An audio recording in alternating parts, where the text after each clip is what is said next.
Russia pays great attention to the supply of its grain to African countries. This was said by Russian President Vladimir Putin. Our country is able to replace Ukrainian grain both commercially and in the form of free aid to African countries that need it the most. The supply of Russian grain will be carried out as humanitarian aid through the United Nations Food Programme. Despite all the restrictions, Russia exported 10 million tons of grain to Africa this year alone. Vladimir Putin said.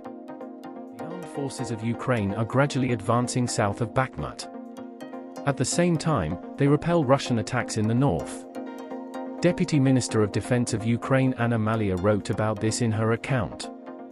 Malyar said that fighting continues in the areas of Klesevka, Kurdyumovka, Andreyevka. The battles are quite difficult. The Russian invaders are firing intensively.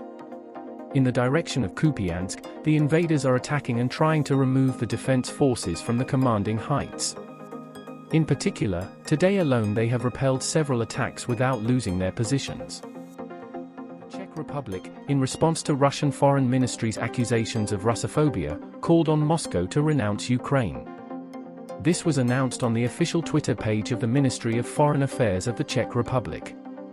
We don't kidnap children, we don't bomb hospitals, and we don't invade neighboring countries.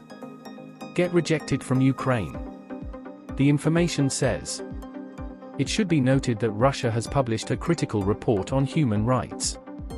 In the Czech section of the report, Moscow pointed to Prague's restrictions on freedom of expression, discrimination against Roma and other minorities, and accused it of inciting Russophobia. It was emphasized that instead of solving the chronic problems of the Czech Republic, the country's authorities resorted to destructive foreign policy adventures. Fighting has intensified in recent days. This was said by Russian President Vladimir Putin at a press conference within the framework of the Russia-Africa Economic and Humanitarian Forum in St. Petersburg. According to him, the main strikes of the Ukrainian army are in the direction of Zaporozhye region. It should be noted that Ukraine launched a counter-offensive operation at the beginning of June this year.